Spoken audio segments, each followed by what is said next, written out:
The following program has been pre-recorded, so please don't call in at this time. If you wish to participate in the program, tune in at 5 p.m. every Wednesday for A Pause for Thought on Baton Rouge Community Radio.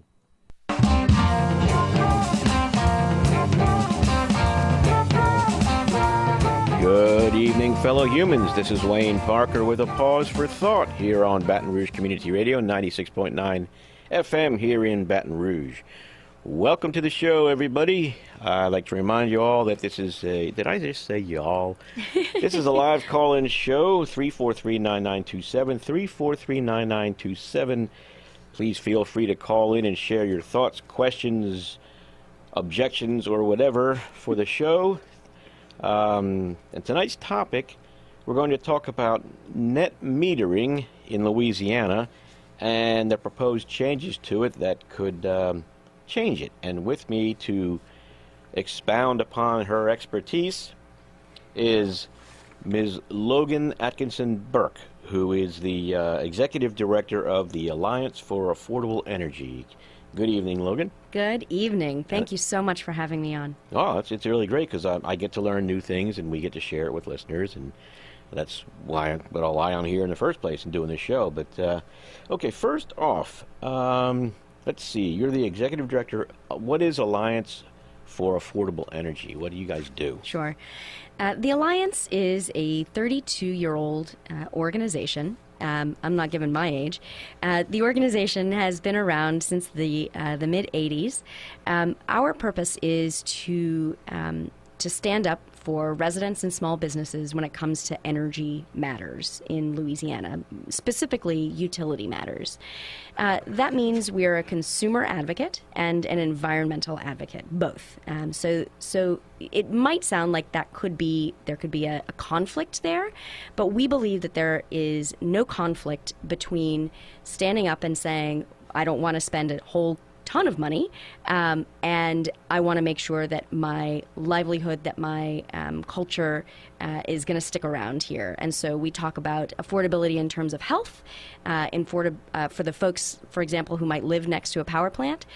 We talk about affordability in terms of long-term, how long is Louisiana going to be able to stick around here, and what that means for all of our pocketbooks now and in the future. Well, okay, but you say consumer advocate. Isn't that the job of the Louisiana Public Service Commission? That's a very good point.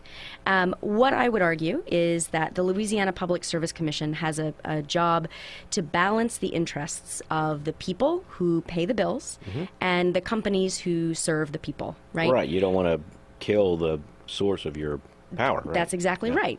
So it's important to remember that the Public Service Commission, they are elected officials. There are 5 of them here in the state, and they are elected to make decisions when it comes to all kinds of matters, ranging from electricity to gas, water, trucking, intra-state trucking, even telecom. And their purpose is to, as I say, make these balanced decisions that ensure reliable, low-cost service, as low-cost as possible to customers, but then also making sure that the interests of the companies are balanced in a way that they can continue to reliably serve customers. Yeah, I guess the reason why the Public Service Commissions were created was because utilities, at least in their local areas, are monopolies. And That's exactly they need right. to be watched. They do need to be watched. Okay, let's get to the subject of net metering. It has something to do with green energy, right? Yes. For the most part, net metering is used to describe a policy that allows people to connect, typically solar, to the grid and be credited for the value of the solar that they are generating and putting out onto the grid. Net metering has been around in Louisiana since 2003. And the Louisiana Public Service Commission now has had 2 different kinds of policies related to it, and they're contemplating a third and new policy. Right. Now, let's hold up there. I did want to add, too, I know that solar is the most common way, but wind power, hydroelectric power, geothermal, or biomass are also resources that people, if they use them, I guess farms could use biomass. They absolutely could. And around the country, especially in places where there is an enormous enormous amount of, shall we say, livestock. Yes, that's what I was going to say. The methane or whatever. That's right. Yeah, There's a great opportunity for those kinds of ranchers to capture that methane and then use it, either burn it or even sell it to neighboring farms. And that can be net metered when you create electricity for that. Okay, when they do that, does it go out to the grid and then back and then to their neighbors, or do they send it directly to their neighbor? No, they sell the electricity into the grid in the same right. way. Yeah. Okay, and the word net, the net metering is you have a meter on your house or business where you're generating this green energy, solar in most cases, and if you have a net surplus of energy generated, like if your panels, your solar panels created more power than what you use, then you get paid by the utility for that extra because it's going out on their grid and going to their customers. Right. And the net typically refers to a month or a billing cycle, and this is very important. Yes, based on what you've told me already of the changes. Yes, that is very important. It's monthly. Now, some topics, some terms here we want to get straightened out. Sure. Okay, net metering, I think we understand that. There is retail price for the power that individuals put out on the grid from their panels, and that's the retail price is what the utility charges other customers for power. That's right, but let me even put a finer point on it, because to say price versus credit, there is a difference here. When you are a full retail net metered customer, that means that over the course of the month, if you use 1,000 kilowatt hours and you generate and export onto the grid 1,000 kilowatt hours, then that means that you can, quote, net out your bill, and you still have to pay. Well, you pay the connection fee. You pay the connection fee, bill, right? A minimum bill. So it depends on which utility you're connected to, but typically it's in the below the $10 sort of. And this minimum bill is kind of like the minimum water bill that I get here in Baton Rouge. Everybody pays at least that. Yep. No matter how much they use. The right to connect, even if all your breakers are off, you have to pay a minimum bill. Okay. But this point about credit versus price, a net metered customer doesn't receive a check. A net metered customer receives a credit toward their own use. And they can carry that forward, at least the way originally it was here in Louisiana. They can carry it forward indefinitely, right? They can carry it forward indefinitely. The only time they would ever receive a check is if, let's say I'm a solar customer and I'm packing up and moving out of the state and I'm shutting down my account. If I have excess that has been carried forward somehow, I would be cut a check, but at that point, I wouldn't be cut a check at retail value. I would be cut a check at avoided cost. Which is, that's the other term I wanted to get to, the avoided cost. What is that? Set them up and knock them down. I like this. Yeah. So avoided cost is the value that the utility has calculated as what it would cost for them to generate or buy electricity on the wholesale market. This is interesting because every utility has a different avoided cost based on the generation fleet that they have or don't have if they have to purchase it on the market. You mean, right? That's right. Fleet, okay. Yeah, and so right now, for example, different utilities in the state have different avoided costs.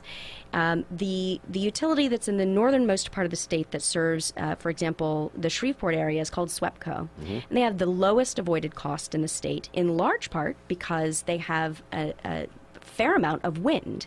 And wind is a very inexpensive way to generate electricity. It's in fact beating natural gas left, right, and center. And so that means that wind, that SWEPCO's avoided cost is about 2.5 cents a kilowatt hour. And avoided cost, again, for the listeners, is just the price it costs them to generate and transmit it, I guess, right? It's not even transmitted. Okay, it's just to generate. Okay. Or purchase it on the market. Right. If you don't own a generator, let's say, you have to purchase it on the market. So compared to SWEPCO's 2.3 to 2.5 cents a kilowatt hour, Entergy's is closer to 4.5 to 5 cents a kilowatt hour. They've got fossil plants and a couple of nuclear plants. That's exactly right. Yeah. They've got some high costs of generating electricity. Yeah. Because so far, Entergy Louisiana doesn't have any renewables at all on their system. So that means that we're paying a lot for fuel, we're paying a lot for these power plants, both old and Entergy Louisiana customers are about to feel the impact of 2 new large natural gas power plants that are going to be hitting bills in the next couple of years. Beautiful. Yeah. Okay, one other term, though, is the total net metering cap, which is 0.5%. And this was part of the deal along with net metering that was created in 2003 by the Louisiana legislature, right? That's right. Okay. And this is pretty unusual, actually, that the legislature would come up with a rule related to these kinds of issues. According to the Louisiana Constitution, it is the Louisiana Public Service Commission that makes decisions directly related to these kinds of matters, and they are given full plenary authority, and typically the legislature doesn't weigh in. But back in 2003, the legislature said, all right, it's time, we want to encourage people to use local natural resources, and that includes things like solar. And so they created a new policy for net metering. We got a call. Good evening, you're on the air with a pause for thought. Yeah, Mike. I had a couple of points or questions. First, when you combust methane to create CO2 using a biofuel, from like a wastewater treatment plant or a CAFO facility at a cattle farm, you're reducing the greenhouse warming potential for the same amount of substance by a factor of roughly 20-25. Wow. Second, each chemical has a different global warming potential. That's one example. Second, I'm curious why the metering costs. I know that when they charge me for every electron, they charge me for what it costs them plus profit to generate it at their facility. That's right. But when I push my electron out using solar or wind, I'm not given the benefit of that difference. I'm contributing a cheaper electron to their grid, and they're paying me a base rate instead of the value of the electron at that point in time I feed into the system. Well, it sounds like an apples and oranges gimmick to basically rate the consumer or reap the profits, so to speak, if you get my point. It's not an apples-to-apples comparison. Okay, Mike. That's a really good point. Right. Do you mind if I answer? Yeah, it's my job. Oh, you asking me or Mike? Okay. So, Mike, you make a really good point here about the value of a distributed and clean electron or kilowatt hour.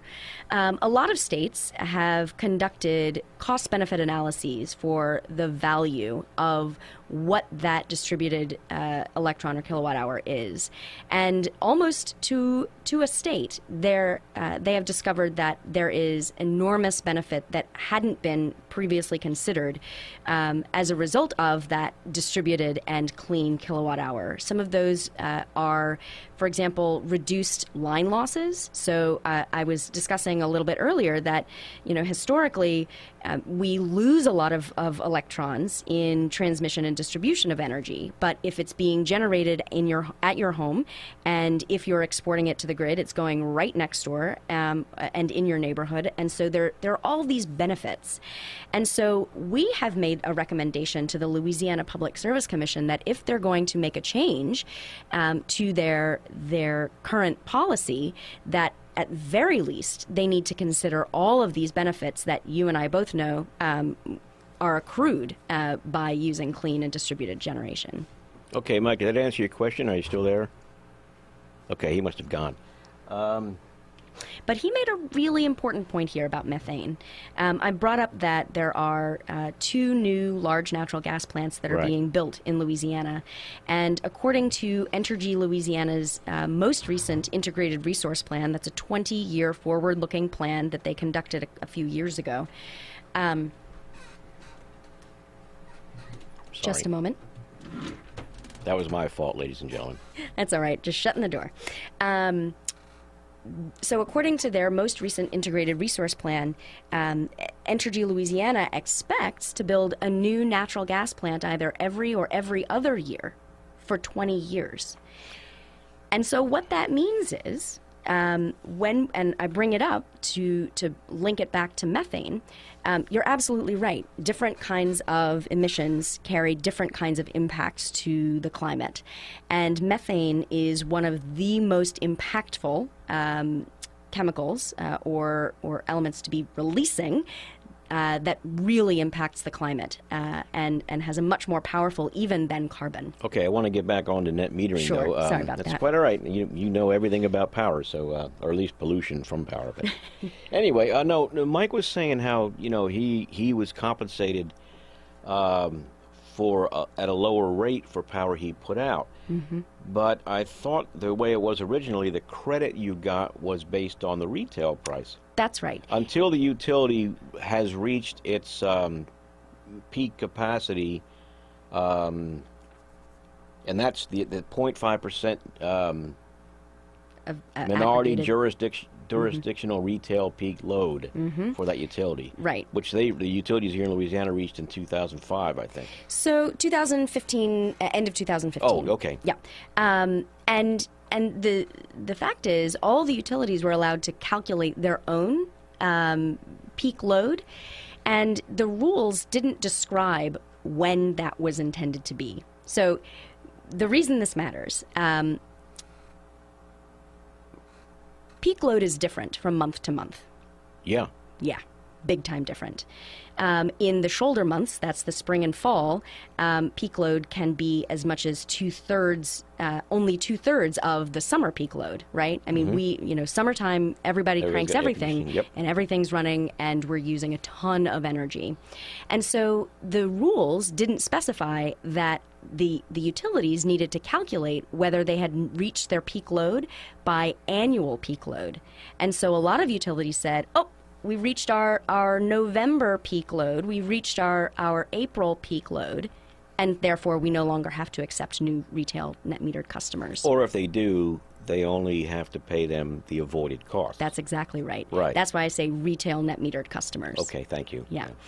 But yes, you're right. They can and they do accept currently new net metered customers, only it's under what is sort of colloquially called net metering 2.0 in Louisiana, which is rather than being compensated every month for the excess at retail value, customers are compensated or credited, rather, at avoided for the excess electrons or excess kilowatt hours they generate and put onto the grid. At any point, though, that's the distinction. Okay, That's I want to get back to that. I'm going to remind listeners this is Wayne Parker with a pause for thought. We're talking with Logan Burke with the Affordable Energy Alliance, or Alliance for Affordable Energy. You got it. Okay.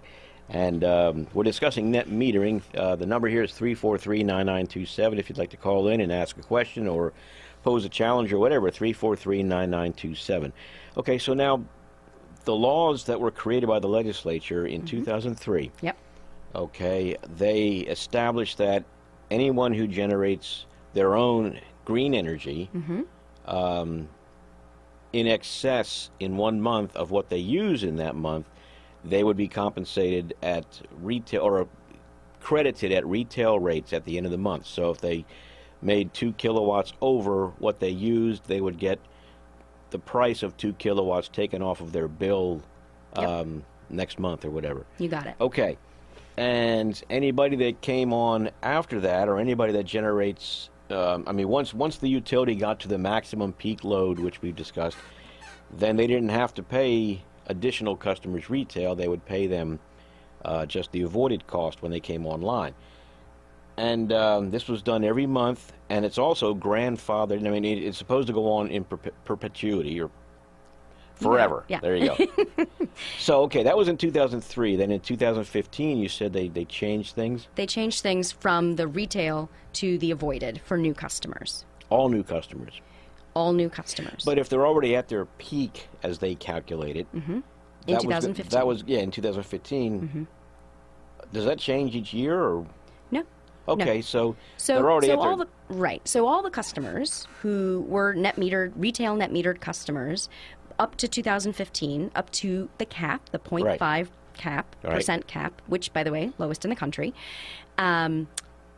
all those customers get to keep their net retail or retail net metering policy or Okay. account, which Right. means they get to pencil out their systems just in the same way that they had expected when they invested in these systems. And that's was intended to go on forever. Right. I mean, okay. Correct.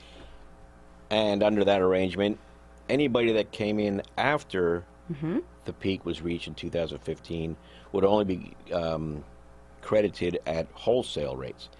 Yes. Okay, so what are the rules now that are coming up before the LPSC that are going to ruin net metering as we know it, it's been said? Well, potentially. Potentially, right, okay. Yeah.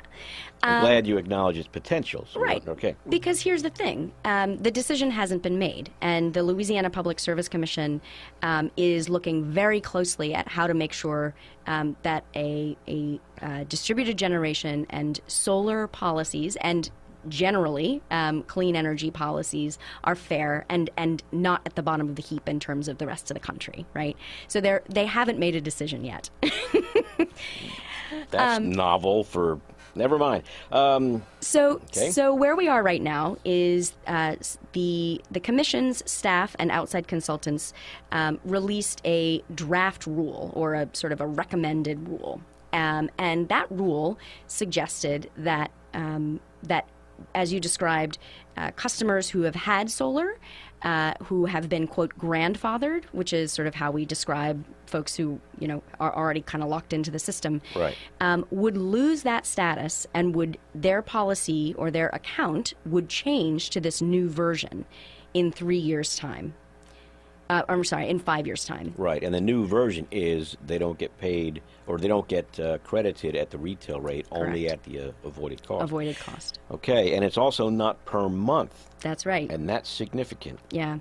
So as you described, right now, the excess at the end of your month, so if you look at your tally at the end of the month of kilowatt hours used and exported to the grid, then that is the number that you are credited at either retail, if that's your account, or at avoided, if that's Right. if you're under 2.0. The new rule would change that so that every kilowatt hour you put onto the grid, you are at any point, whether it's tallied at the end of the month and netted out or not, there's no such thing as tallying at the end of the month. Every kilowatt hour you put onto the grid would be credited at avoided cost. So that means it could take people a lot longer to realize the benefits of their systems, and it would make it very difficult for new customers to realize the benefits, and it would really slow down solar development in the rest of the state. And that was really the reason behind the net metering laws in June 2003 anyway, was to That's right. get people to develop their own green sources of energy and put them out there or use them. Okay, so the new rules proposed then would eliminate the retail credit altogether. That's right. And kill the permanent grandfather clause and make it a limited 5 years when they can change the rules. Yep. And also gets rid of monthly net metering and goes for almost like an instantaneous thing. That's exactly right. Instantaneous is the great way to describe So it. there would be times during the month when you would be producing extra energy that they would pay you or credit you for the wholesale rate, and they can sell. Mm-hmm. And if you go back, above that and start bringing it in, then you get charged, and I guess that's makes it worse for the consumer. It makes it much more difficult for the consumer to have a reason and an interest in installing their own solar panels, unless. So we've been really concerned about this change, and so we've been reaching out to existing solar customers all over the state and talking with them, basically to help people also who don't want this thing to change if they've invested in solar panels to call Sure. their commissioners, because as elected officials, it's their jobs to listen. And so what we've heard from folks is, are you kidding me? Are you kidding me? You know what I might just do? Go buy batteries and completely disconnect from the grid, Hey, right? if they can afford it, good for them, yes. But And what that means in the long term is not only does that mean that Entergy would be, or any other utility would be shooting itself in the foot and completely losing a customer, but it also means that all the other costs and this is how a regulated utility works, all the costs of the lines and the poles and the people who keep it up and running are spread across all customers. That's residential. That's part of the reason for the minimum billing, or the minimum That's exactly cost right. per month, right? Yeah. So if you're off the net completely, you don't pay any fee. You don't pay into the system Right. that supports everybody else. Plus, instead of having locally generated power, which saves a bunch in lost power due to line losses, Exactly. that goes away so that they have to transmit all their power over long distances. Exactly. And that decreases efficiency by quite a bit. Yeah.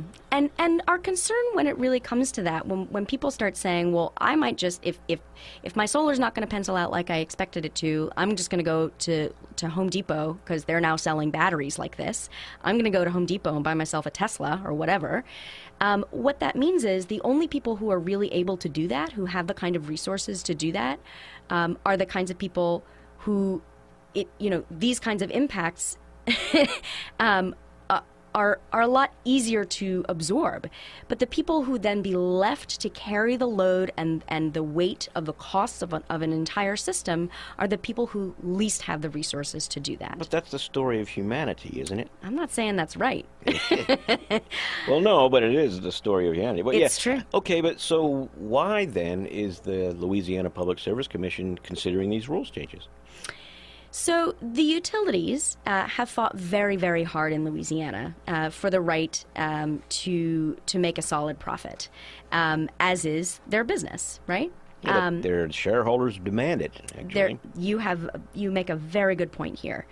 One of the concerns that the Alliance for Affordable Energy has had for a lot of years is that the Louisiana Public Service Commission, unlike other states where the commission is elected, there are actually not that many states where they're elected, but typically where they're elected, there are rules about campaign finance.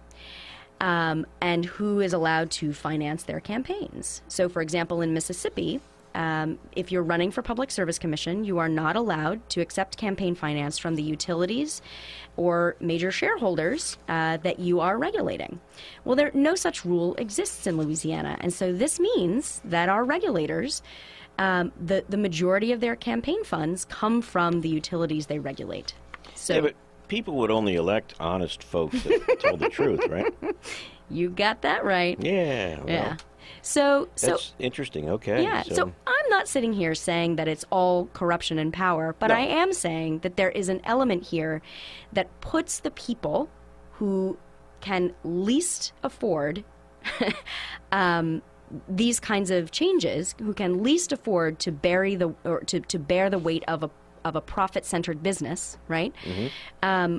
Are the ones who aren't able to use their voices necessarily in the same way that the businesses who profit handsomely can use their voices. Yeah, I think everybody's familiar with that phenomenon, but that is very interesting. And is there anything else you want to add about that? I'd like to get into how some of the other states do net metering, since we Sure. have a few minutes. But We can do that. yeah, I read somewhere here, National Council or Conference of State Legislatures, they say Arizona, Georgia, Hawaii, Indiana, Nevada, Maine, and Mississippi have statewide distributed generation compensation rules, which is basically net metering, that is not considered net metering legally.